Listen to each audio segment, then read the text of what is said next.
Get ready. It's time for the Sports Coma with Big Q and the guys. Telling you everything you need to know about the Saints, Pelicans, and a whole lot more. Welcome.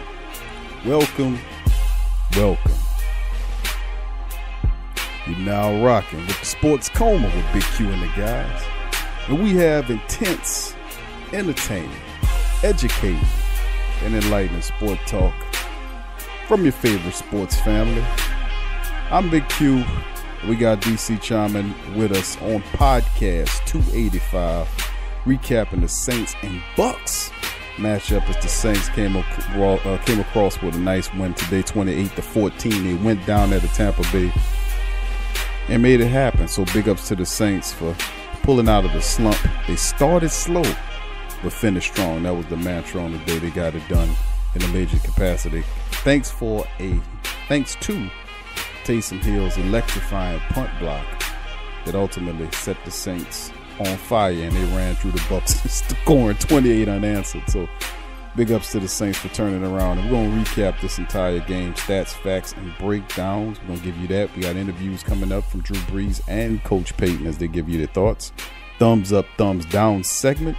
DC will provide his injury report.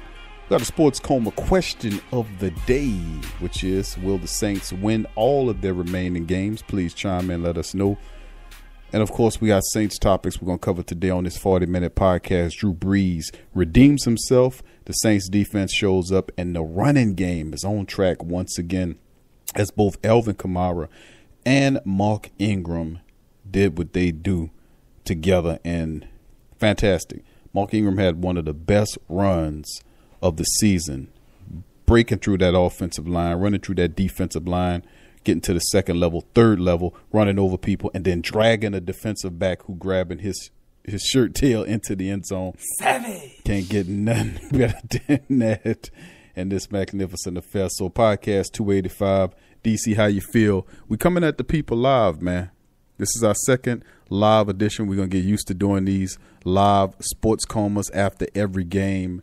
And it feels good, man. We did one this morning, and it felt good. We had a couple of little technical difficulty early on in the original, but we done worked out, iron out a lot of those wrinkles to get it going. So, DC, how you feeling tonight to do podcast 285, recapping the Saints 28-14 win over them Bucs there, boy? Doing the live, I feel alive, man. Feeling wonderful. And I'm looking at these Rams struggling right now, so that's even better. 6-6 on the Chicago Rams game, y'all. So, if Chicago win, we back in first place all the way. So, question of the day. Like Big Q said, can we win out all them games? Pittsburgh, Carolina twice. We do that. Rams lose tonight. Black and gold to the Super Bowl. Parade through New Orleans. Well said, DC. Let's get into some of the statistics from this game. We're going to start with the team stats, of course. Then we'll give you a little breakdown. Then we're going to hit you with Sean Payton and Drew Brees in this section. Saints did a pretty damn good job defensively once again. We just can't say enough Best about the defense Saints. Since week 10 in the whole league. Can't say enough about them. Total plays on the day, Tampa Bay 65-62. Total yards, the Saints 298 total yards versus the Bucs 279. They had 12 total drives. They, as in the Saints, 11 from the Bucs. 5 yards a play the Saints were able to muster. The Buccaneers 4.3. Saints had 198 yards through the air versus the Bucs 174. Rushing stats, Saints had 100 yards rushing versus the Bucs 105. And penalties. Key stats, Saints had 6 of them for 51 yards, but the Bucs could not get out of their own way. Constant holding penalties. It was just ridiculous, man. And false start penalties out the wazoo. I counted. They had 5 penalties consecutively. They had like 5 back-to-back. It was amazing, man. Never seen nothing like that. 10 penalties, 84 yards. They really shot themselves in the foot. The Saints had 2. It was able to get they had 2 turnovers. 1 fumble loss, and one interception thrown by Drew Brees, another one, and the Bucs had an interception thrown as well in this game. Time of possession, Saints 31-53 versus the Bucs 28-07. Team statistics, DC, what are you looking at some of this stuff that we've seen? I guess let's just jump right into the thumbs up, thumbs down segment of the game before we move on into the individual statistics. And we're going to hit them with Coach Payton's interview coming up. Talk to us, thumbs up, thumbs down, man, in this affair. Who's your thumbs up, thumbs down player in this game for the Saints? My thumbs up guy is going to be Mark Ingram to me. And I could slide Taysom Hill in there just because, I mean, he had the most impactful play of the whole game. We were stuck in mud, quicksand until that block punt, and that just got everybody going. But Mark Ingram, to me, seemed to play with a certain fire. He wasn't getting a lot of yards in the beginning of the game, but it wasn't his fault. And that's going to lead to my thumbs down, which would be Bushride. I'm wondering if that hand is still bothering him. He had times where he played good, but I just seen too many people blow him up on that side, man. It was real hard for Andrews Pete to contain all of that by himself. So that'd be my thumbs down and my thumbs up player of the game. My man Mark did his thing. Probably one of the best rushing highlights of the whole year for anybody. I'm sure we're going to see that play on Christmas Day. Big time, man. Big time play by Mark Ingram. Of course, my thumbs up, thumbs down player, I'm going to give it to Mike Thomas. Iron Mike Thomas continues to show up big. In this game, he was targeted 13 times for 11 catches, 98 total yards for Mark Ingram, averaging about 9 yards a catch. He didn't get a touchdown, but, man, he just gets things moving for the Saints offense. And when Drew Brees gets stuck, he just faces and throws the ball to Mike Thomas. And Mike Thomas said, listen, you can throw it high, you can throw it behind me. I'm going to adjust. I'm going to make things happen. And he had a spectacular catch where he dived out, grabbed the ball, adjusted it in midair. It hit the ground. He still maintained control to make the catch. Big ups to Sean Payton to see the replay and throwing the flag. That was a spectacular catch by Mike Thomas and showing you that he's something special in a major way. My thumbs up, that's him, Mike Thomas. He played exceptional in this game. My thumbs down, of course, man, where can I go with the thumbs down, man? I don't know. I was going to give it to Drew Brees before he was able to turn it around. He didn't get it going until Taysom Hill kind of got it. I was going to give it to Drew, but Drew turned it around, so I guess I'm not going to give it to him. I'm going to give it to Traquan Smith, man. Traquan Smith was targeted one time. He had a surefire catch. 50-yarder, man. He should have caught that damn ball. He dropped it. He just don't look ready these last few games. I'm not seeing confidence in his movements. I'm not seeing a player. I mean, I know the guy is a rookie, but, you expect to see, some of that roughness kind of fall off him. You got 3 games of the season left before the regular season's over with, So I know you're still in your rookie capacity right now, but, like I said, you kind of getting out of that rookiness, I guess you could say, as you get close to the end of the season. You done seen a lot of stuff here, so you should have an idea of what you need to do. Didn't like his body language, didn't like the fact that he dropped that damn ball, and I'm going to give it to Traquan Smith here. I'm going to let DC chime in on what he got to say, then we're going to play Coach Payton. Yeah, before we go ahead and move on from the thumbs up, thumbs down, I want to give some shout-outs because we can't give everybody thumbs up, thumbs down, but we cannot forget about the magnificent Cam Jordan, man. He had another double-sack performance, man. I mean, he had a very quiet season up to these last maybe 3 or 4 weeks, and he probably put together about 6 or 7 sacks in those weeks, man. So definitely got to give a big shout-out to him. Couldn't give him a thumbs up because, I mean, they were impactful sacks, but I don't think that's what caused us to get the victory. It definitely contributed, and shout out to the whole defense. DeMario Davis played amazing. A.J. Klein also. Marshawn Lattimore, he continues to make people fumble, man. I didn't realize how hard he can hit. Probably missing a few other guys. Eli Apple had a lot of pass deflections.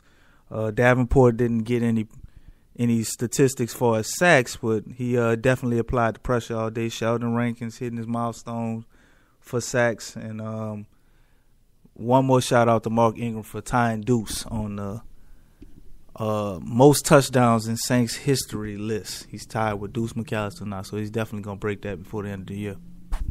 Yeah, well said, DC. We're going to cover that, the rest of the Saints' defensive comeuppance in that little topic. The Saints' defense shows up. We're going to go over the statistics. Total team defense. Big ups to the Saints defense. I was watching the game, and I seen the turning point maybe a few games ago, but it solidified when we looking at this game, and I said to myself, the Saints' secondary is no longer secondary, they're primary, meaning that they've moved up to a level where they have become a solid secondary unit. You've seen some struggles early on, but you've seen Eli Apple. Even P.J. Williams is he's feeding off the competence of guys like Lattimore and and Apple.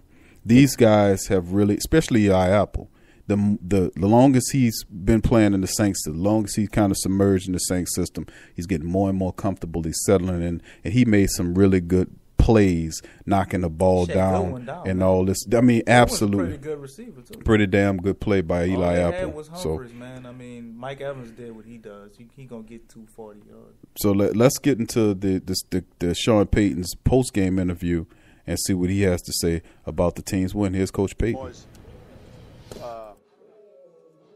Look, it was kind of two different games, really. The first half, we hung in there defensively. We struggled offensively, and took kind of a big play in the second half, the block punt, and all of a sudden, to be able to win a game maybe where you didn't play your best in one certain area or another was significant.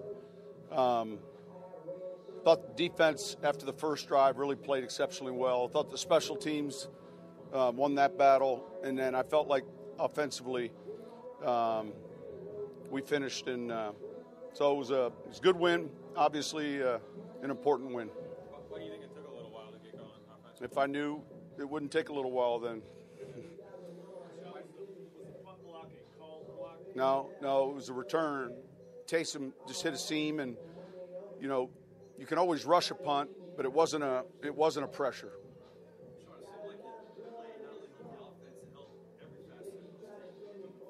It's a significant play. It's like a turnover, and then fortunately we were able to capitalize and score, and and then kind of build off that momentum.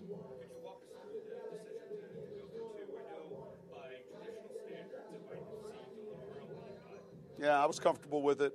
So there's not a lot of walking. It's really just making a decision. I felt real good about what we had because we hadn't been inside the 5, and so we really hadn't utilized a lot of calls maybe that we would have.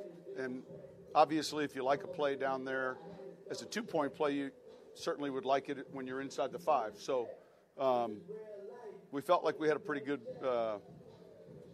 set of plays.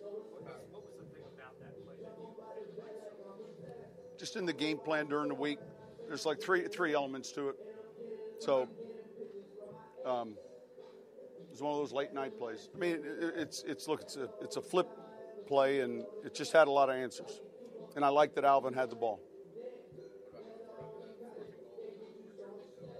Yeah. You get that close, and he's been exceptional with that. When you're in goal line defense, oftentimes it's hard to sometimes prevent that, but I trust him with that, and guys up front did a good job. Is there anything that he does that makes that so automatic? I think it's 11 and 12 now through his career. I can't think of the miss. Denver, 2008. Yeah, was it a goal line? I think so. No, I mean, listen, he's athletic and he's got a great feel for it, and it was an important play. Listen, it was good. Last year we won the division in this locker room, but we didn't win the game, and you're not always going to have that perfect game. There's weeks where you get out to a good start, but I like the way we finished in the second half, and the guys kind of fought through it. Defensively, it seemed like we kept building on the momentum defensively, and then offensively, we started to hit our stride a little bit, and it was a good win. What about just seeing someone like Taysom make another play where, it's his role Well, it's this team, and it's what you love about getting a chance to coach a team like this, because one of the things I said prior to the game is when it's all done and when we're all finished, it's not going to be the material things you miss. It's going to be like right now, this is what you're going to miss. And so we had that opportunity going in, and we're really we're all in the business of trying to make memories.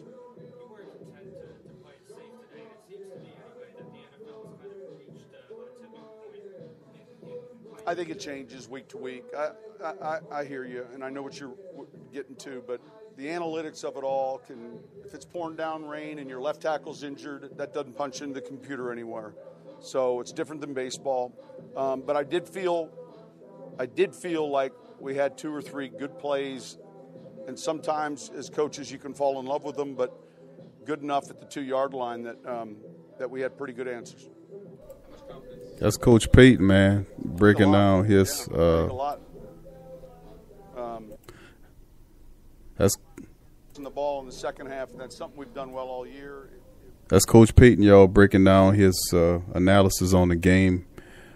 Of course, man, you're looking at a lot of this stuff that happened with the Saints in this affair, man. It was pretty good, man. The Saints did a pretty good job. Of course, they started slow, but scoring 17 points in the fourth quarter while just freezing out the Bucs in the second half was absolutely refreshing to see what they were capable of, paying a little revenge back to this Tampa Bay team for what they did in the first week, getting to Jameis Winston, sacking him 4 times, picking him off once in the game, and then just basically abusing them in the other way they possibly could. So, but, we about to go to our first break here.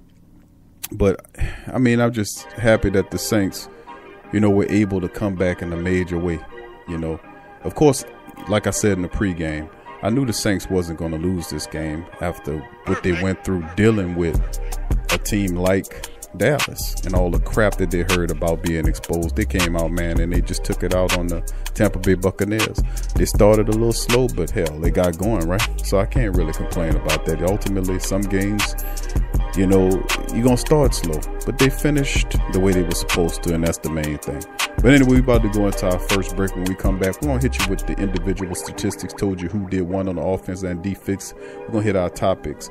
Drew Brees redeems himself. Saints defense shows up, running game back on track. We also have Drew Brees' interview where we're going to play on the other side of the break. DC's injury report, the Sports Coma question today. Will the Saints win out all of their games? Chime in and answer that as well. We're going to get to all that on the other side of the break. You're listening to the Sports Coma live on the PRO Media Network. Stay with us.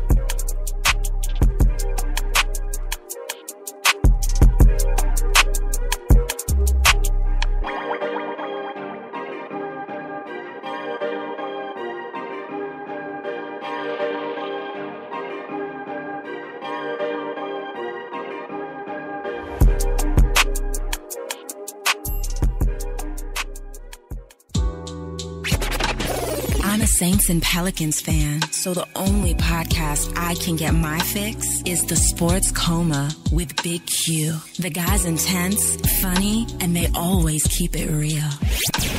Check out the Sports Coma with Big Q and the guys. What's up, sports world? It's Big Q. Talking at you from the PRO Media Network, letting you know that we're attempting to make things a lot simpler on our listeners and viewers of our mini podcast. So as a result, we're leasing down a lot of our shows to have their own channels for your convenience. Starting soon, shows like Ring King Box, LSU's Tough Tiger Talk, the Pelican Postgame Report will all have their own individual YouTube channels. So thank you for working with us during this process. Thank you for subscribing. Thank you for sharing. Thank you for commenting.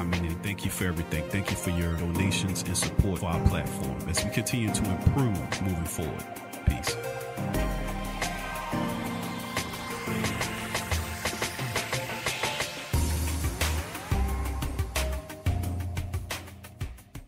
Sports fans are gearing up and saving big at Fanatics.com, the world's largest collection of officially licensed fan gear. From all the leagues, teams, and players you love. Unique one-of-a-kind designs exclusively by Fanatics. And autographed collectibles from today's biggest stars shipped directly to your home. Join Fanatics Rewards for free to earn fan cash on every purchase. Shop now and for a limited time, get 20% off all orders. Fanatics.com, officially licensed everything. Hit the link below and rep the black and gold today. Who that? Do you need a domain name? How about a host for your website that can work with WordPress? Try Namecheap.com. They make registering, hosting, and managing domain names for yourself or others easy and affordable because the internet needs people. Namecheap is an ICANN accredited domain register and technology company founded in 2000. It's one of the fastest growing American companies according to the 2018 Inc. 5000, celebrating nearly 2 decades of providing unparalleled levels of service, security, and support. Namecheap has been steadfast in customer satisfaction with over 10 million domains under management. Namecheap is among the top domain registers and web providers in the world. They offer a full selection of popular and unique domains along with fully featured hosting packages, SSL security certificates, WhoisGuard privacy protections, and more, all at the lowest prices in the industry. So if you need a domain name or hosting or anything else, think Namecheap.com. That's right, Namecheap.com. Check the description section below for link. Follow the Sports Coma on Facebook, Twitter, Instagram, and YouTube.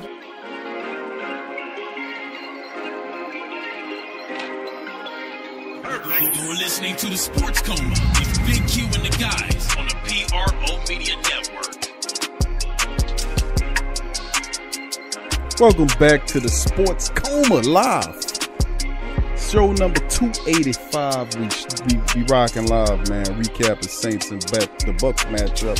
Stats fast breakdown on this sucker. The first segment, we hit you with Coach Payton. He told you what they thought. He thought about the win over those Tampa Bay Buccaneers, and of course, that win just smacks Tampa Bay all the way down.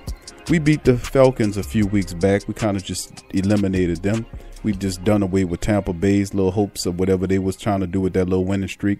And, of course, Carolina, they lost to Green Bay today. They're semi-eliminated. We could take care of them in one fell swoop next week and just knock them off, too. So the Saints, obviously, they clinch. Of course, they win the NFC South for the second year in a row. 5 times they've won it.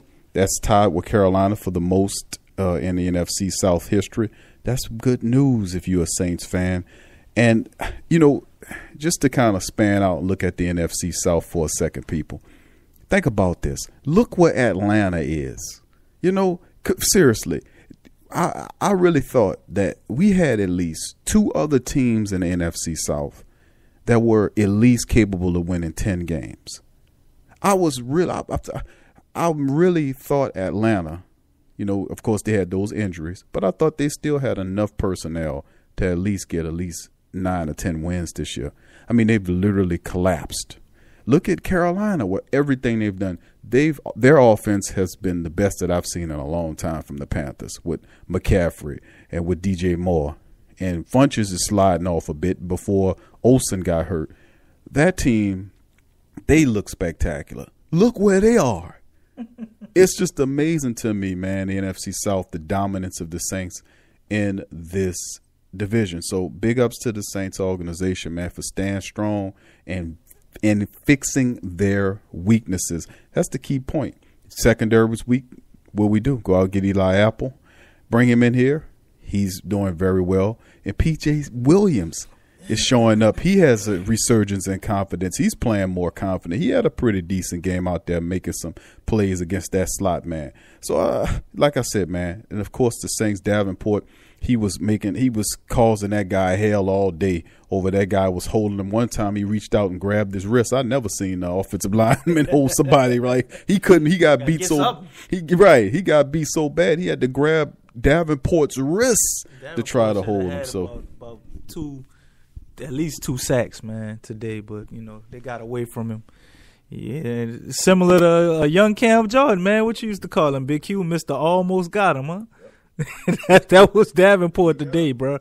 But he definitely contributed to his teammates getting some sacks, and he was a big factor, man. He was a big factor. The whole front 7 played amazing, man, and the back 4 did their thing too. So you know what I'm saying. It was just a great performance. Like a lot of people don't realize, the Saints defense went up against what's considered to be the number 1 offense in the league.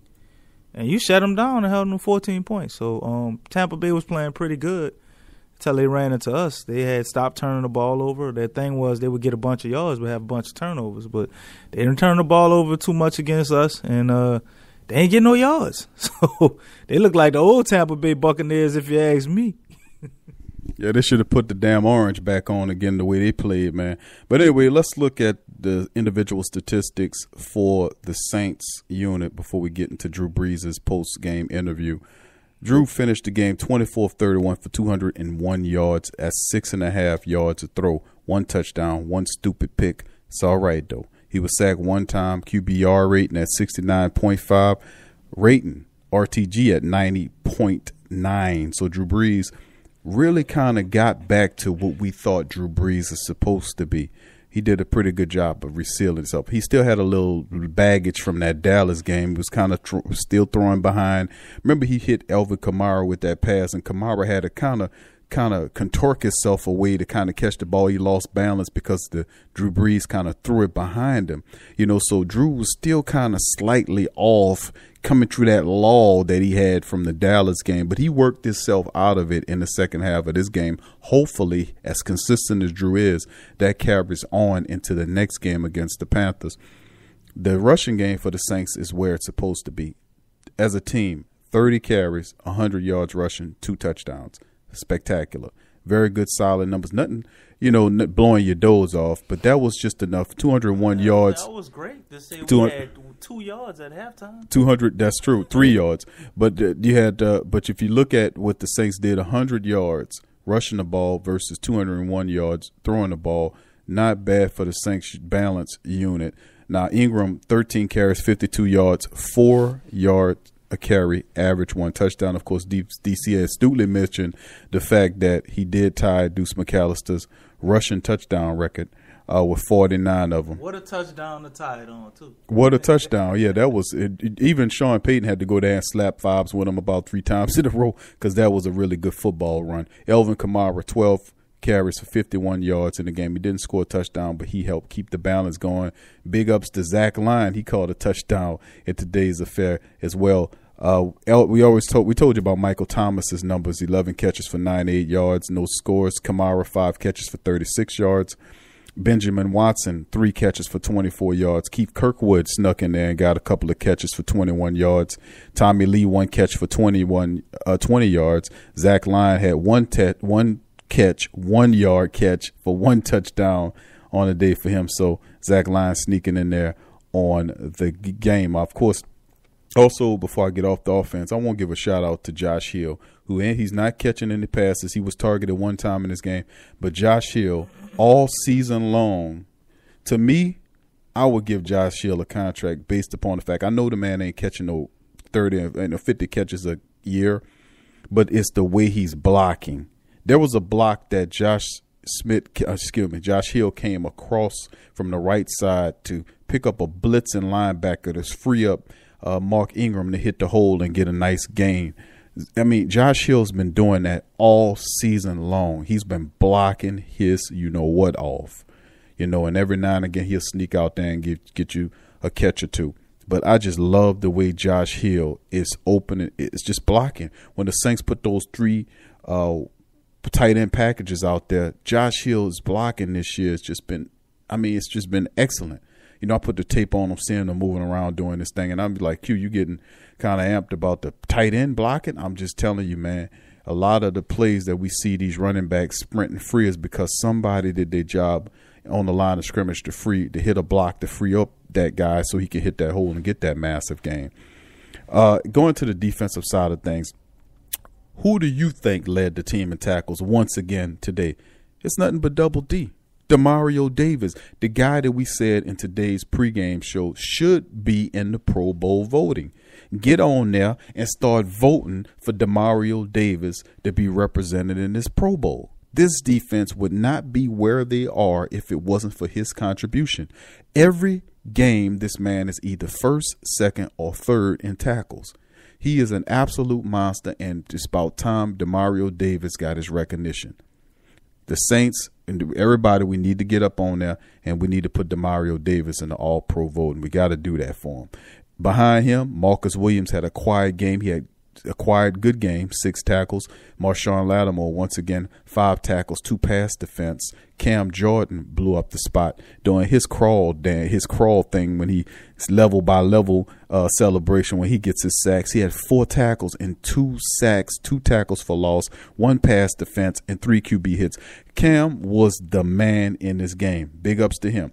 Big ups to A.J. Klein. A lot of people were saying we need to get rid of A.J. Klein. They ain't saying that too much now, are they?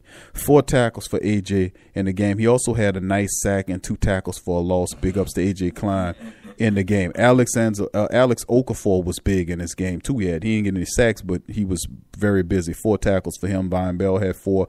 Marcus Davenport had 4 tackles. Eli had 3. Sheldon Rankins, once again, he had the big man shimmy as he snuck in there and got him a sack. He had 3 tackles and also had a sack in the game, and an excellent pass defense from Sheldon Rankins when he pretended like he was going to rush and dropped in the coverage.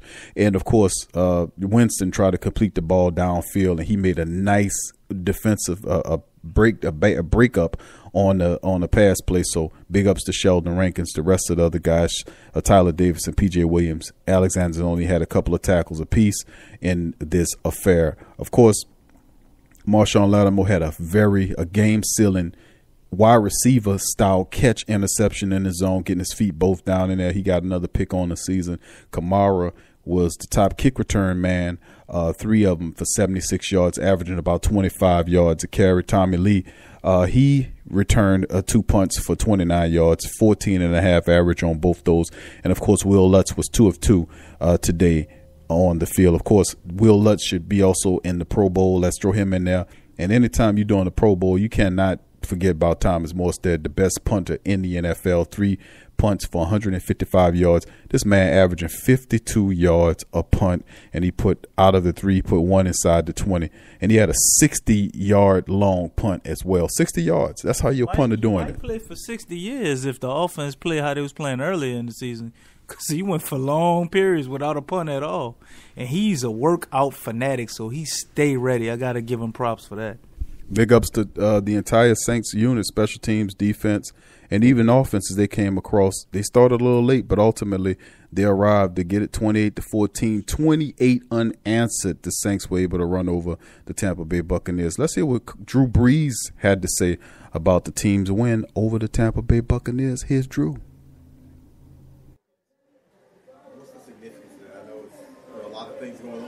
Yeah. Well, listen, each season stands alone, right? I feel like it's building blocks. Last year was a building block for this year, and obviously we still have a lot of work left ahead of us. But goal number 1 was to win the division again, and we were able to do that. And I like the way we won this game. We didn't play too well in the first half.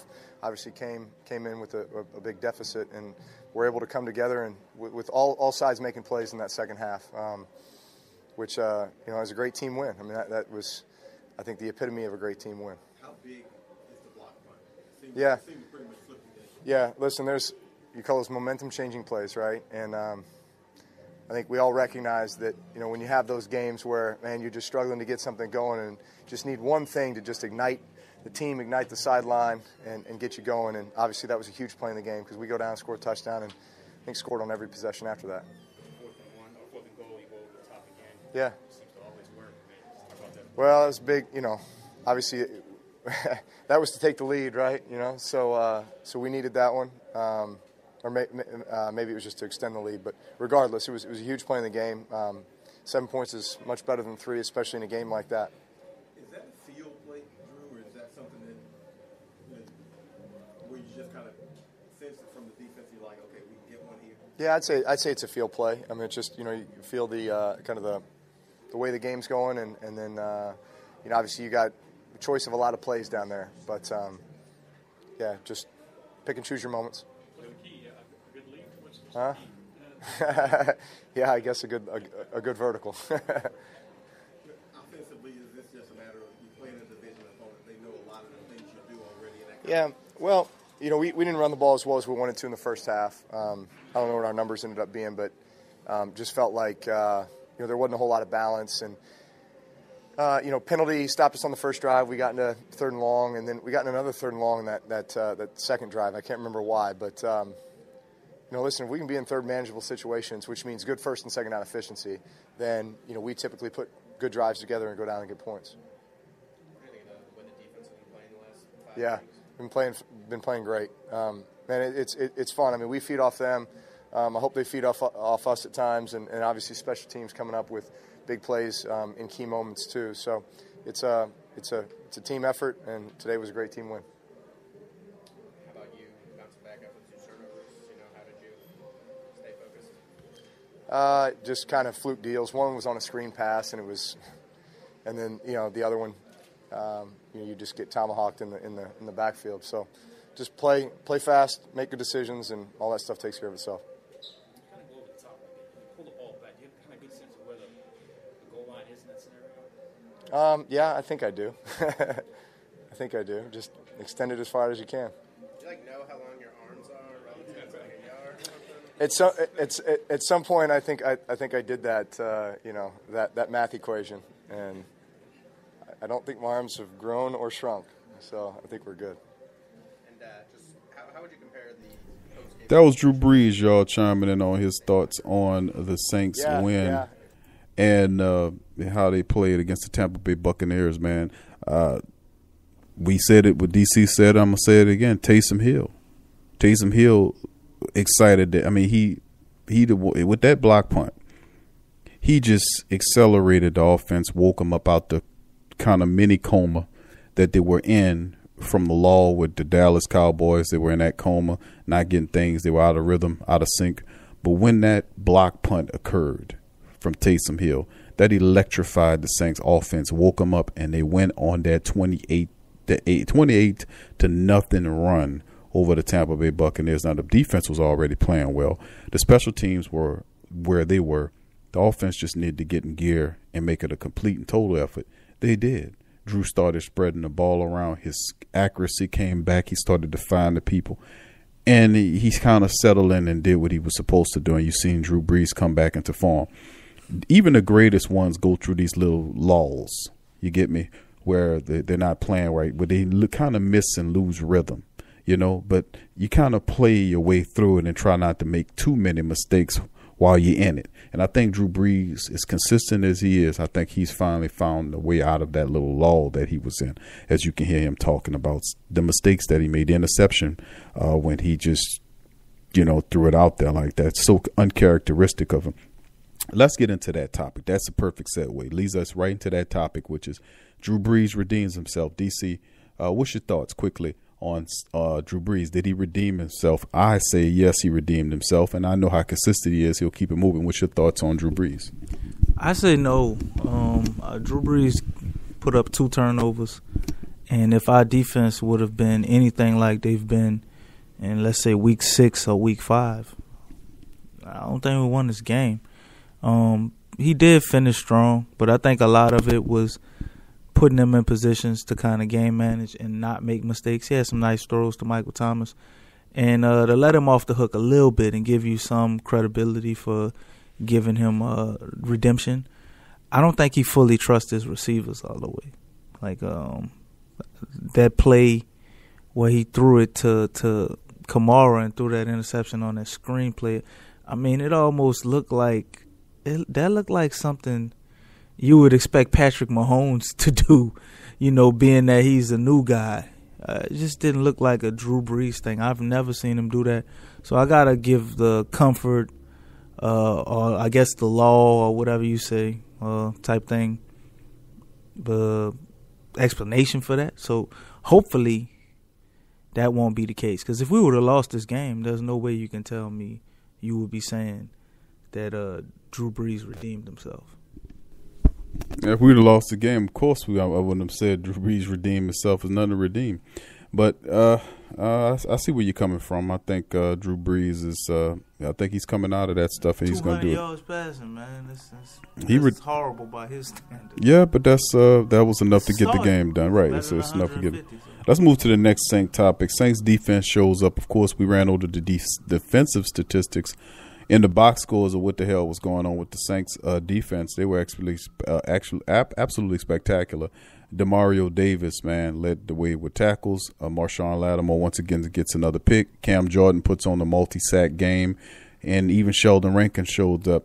Saints defense consistently have been the most consistent unit thus far. Of course, they struggled early on in the season, but the secondary wasn't there. You can really see, like I said before, I can actually see the Saints secondary turn the corner. You can see Eli Apple settling in as a solid cornerback opposite of Marshawn Lattimore, who once again had a pick today. You can see Marcus Williams playing excellent football as he was the second top tackler on the team against the Tampa Bay this week. You can see Von Bell, he made plays as well. So the secondary is really rounding into form. Even P.J. Williams, I gotta say it again, because even I can't believe it how well P.J. Williams is playing really well. Bad, bro. But let me tell you something. You can't help but to pick up your level of play when you have some solid play from like what Marshawn Lattimore and what Eli Apple is doing back there. And then you got Von Bell back there. Then you have Marcus Williams and Kurt Coleman behind him. That secondary really have stepped their game up. If you're P.J. Williams, and a lot of people consider you the weak link of the secondary, he has really, really got it together. And I'm really happy for P.J. Williams. And, I've been lambasting P.J. Williams for a long time because I think his technique is very flawed. But he's really playing solid football in the stretch where the secondary is rounding to form with 3 games left and we're approaching the playoffs. That is a very encouraging sign to see our defensive secondary playing, because we know we got the best top 7, front 7 in the NFL the way they playing. You can't run on this team. They are just that good, but it's feel good to see that the secondary have joined the party and we're playing well. So big ups to the Saints defense as a whole, because they are absolutely tremendous. DC, thoughts on that? Thoughts on the Saints defense? I thought they were amazing, man. They looked like a top 10 unit. I remember before the season we were talking about, can the Saints possibly be a top 10 defense? And we a lot of us said yes, and then we had the stretches during week 1 to about week 6, and they started to kind of wake up in the next week, and they hit the next couple of weeks, and they hit their stride in week 10, and they just haven't looked back since, man. I mean, the last 5 or 6 games, I don't think anybody scored over 20 points on us. So the Saints were ranked 16th before this game. I'm pretty sure what they did against the Buccaneers, their rank's going to go up. Their rank's going to go up. They only gave up 178 yards passing, so that's definitely going to improve their pass defense, which was ranked 30th. And a lot of that damage was done, over the span of probably about 7 games. So that just shows you how far they've come. And I think by the end of the year, they'll be right around 12th or possibly still sneak into that 10th rank, like where we had them at. Saints running game coming up now. The next thing we're going to talk about, the Saints running game getting back on track against the Dallas Cowboys. They struggled. Alvin Kamara didn't quite look himself. Mark Ingram looked good to me with the limited amount of carries that he had. And I thought when you have a tough game like that, when you having difficulty throwing the ball, and of course the Cowboys linebackers are very fast. They move sideline to sideline. Usually fundamental football thinking is if you have a defense that's fast that moves sideline to sideline, you punch them up the middle. And the Saints definitely had the running back like Mark Ingram, who I definitely did. I would feel comfortable putting the ball in Mark Ingram's hand, and I know what kind of interior offensive line I have with Max Unger, and Larry Warford, and Andrews Pete there. I feel comfortable running behind that center offensive line, to be quite honest with you. It didn't materialize, that's in the past. But today, the running game did get back on track in a major capacity. To balance the offense, and Tampa Bay just didn't have a way to defend it. They were and they have an excellent defensive line, by the way. Vita Vea wasn't there in the first game. He was there. Massive defensive tackle next to Gerald McCoy, then Jason Pierre-Paul. That just showed you that's a pretty damn good defensive line the Saints manhandled today, And just big credit to both lines because they dominated the line of scrimmage. The Saints offensive line did very well, and the Saints defensive line did what they did. So, like I said, they won in the trenches where it mattered. DC, thoughts on the running game before we hit them with the Sports Coma question of the day again? Very, very impressive with the running game, man. I mean, to go and get basically dominated in the first half. The offensive line looked very lethargic in the beginning of the game, trying to open up them lanes. To turn all that around at halftime, man, and go out and put up 100 yards rushing is definitely very impressive. Alvin Kamara, as you said, didn't look like himself. I don't know how you can look like yourself if you're getting the ball 5 yards in the backfield and you losing 3 more yards on top of that. It's kind of hard to be your usual self if you're not used to that. So I think the defensive line definitely dominated all game. Big part of what kept us in the game. And those units together with the effort that the offensive line put in after halftime was great. They were almost flawless against the defensive line, as you called out. Vita Vea was the guy I missed in the pregame show. But you got Gerald McCoy, Vinnie Curry, and Jason Pierre-Paul, man. I mean, all of those dudes didn't at least sniff the Pro Bowl, if not had multiple ones. So it's very impressive to go in there with a unit like that and win it in the trenches. And it's very difficult. Tampa Bay, since Week 10, when they fired their defensive coordinator, has been the third, I think probably first in sacks since that point. So this wasn't nobody that you could just walk all over. And they was third and fifth in pretty much every other category. They're right behind us and shutting down a run and all of that since Week 10. So very, very excellent job for both units. They paved the way, literally, for us to have this victory. Perfect. Big time win for the Saints in a major capacity, man. They get it done against the Buccaneers 28-14 in Tampa, in the mud and slop. The rain wasn't really a factor. They was playing on a sloppy field in front of about 53,000 people. The building sits about, I think it sits about 65,000 people. But if you listen to the game, they had a lot of Saints fans in that building. We out-cheered whatever Tampa had going on, and we dominated. I always say Saints, we travel best in the NFL. So big ups to the Saints, man, for doing what they do. They get back on top. They clinch the division. Everybody else in our division is absolute garbage and trash. We got to finish up with Carolina. We're going to take care of business in there. But once again, thank y'all for listening to Sports Coma with Big Q and the guys. If you love the show, go to patreon.com/the PRO Media Network and donate like my man Sean Sims, showing mad love. You can do it too. Go there and become a patron of the show. Also, you can join our social media pages. The link's in the description section below. And you can support our sponsors. That's 3 ways you can help us out. Keep us building this platform so we can all enjoy it. All those links in the description section below. And from me and DC and the crew at the Sports Coma, thank you for joining us. Peace. All right.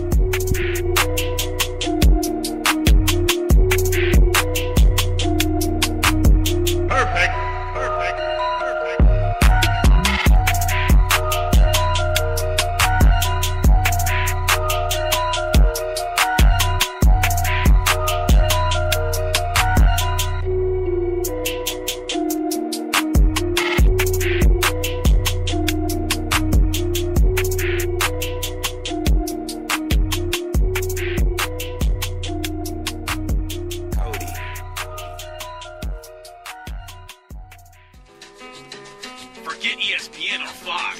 Get straight sports talk from the Sports Coma with Big Q and the guys. Thank you for listening to the Pro Media Network, who provides hours and hours of free edutainment to you and yours. If you are benefiting positively from our content, please donate to help us grow our platform by going to www.patreon.com/the Pro Media Network. That's www.patreon.com/the Pro Media Network, and support the true independent artists. Tea is your escape. It's your opportunity to create a moment for stillness, for reflection, for yourself. It's your connection to a world of senses, flavors both exotic and familiar, energizing and relaxing. It's your retreat from an increasingly turbulent world. It's the perfect paradox of simplicity and complexity. Teabox.com connects tea to people, uniting the richest flavors of the finest teas with the curious, the cultivated, and the adventurous all over the world. The freshest tea you've ever tasted, from crop to cup. There's simply no simpler way to experience the wonderful complexity of tea. Teabox, packing up the freshness. Tea thrives on freshness, and so do they. Teabox temperature and humidity control facility ensure that tea is maintained. The teas themselves go into oblique bags with aluminum layers that protect them from excess moisture. And like with Teabox, shopping for fresh, loose leaf tea is easy because you make an informed purchase. You know exactly where your tea is coming from. So for the freshest teas in the world, check out Teabox.com. That's right, Teabox.com. Check the link in the description section below. NewFrog.com for all of your electronic gadget needs. Fast becoming #1 online seller of cell phone and accessories, consumer electronics, automobiles and motorcycles, home and garden items, 5D diamond painting crafts, electrical and tool supplies, computer and networking supplies, lights and lighting supplies, sports and travel items, toys and hobby supplies, apparel and accessories, mother and kid items, health and beauty items, and much, much more. NewFrog.com has up to 70% off on some products, and you can check out their weekly promotions for all the best deals. Remember, when thinking online electronics and gadgets, think New Frog. NewFrog.com. Check the link in the description section below. Vapor DNA is the absolute premier online vape store, offering an industry-leading selection of e-cigarettes, e-liquids, and accessories. Our friendly and knowledgeable customer service team is always ready to provide the best customer service experience to ensure you find what you're looking for. We guarantee our vaping gear shop products to be 100% genuine and the lowest price. We are so confident in our selection and our customer service. We will offer our customers a 45-day refund policy. That's right, a 45-day refund policy. We are proud of this offer for 3 simple reasons: quality, selection, and price. And that is the reason you should choose Vapor DNA for all your vaping needs. That's www.vapordna.com. Again, that's www.vapordna.com.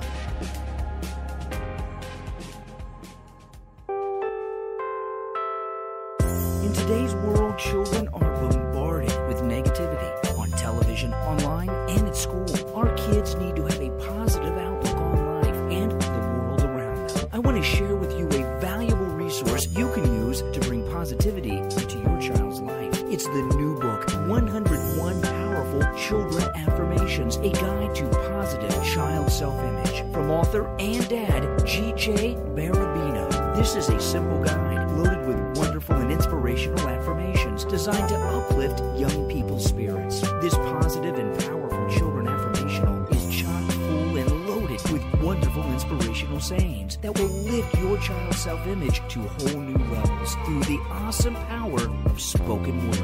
101 Powerful Children Affirmations, a guide to positive child self-image, from author and dad, G.J. Barabino. Available on Amazon. Order a copy for yourself, your child's teachers, or anyone you know with children. 101 Powerful Children Affirmations, a guide to positive child self-image. Order your copy today.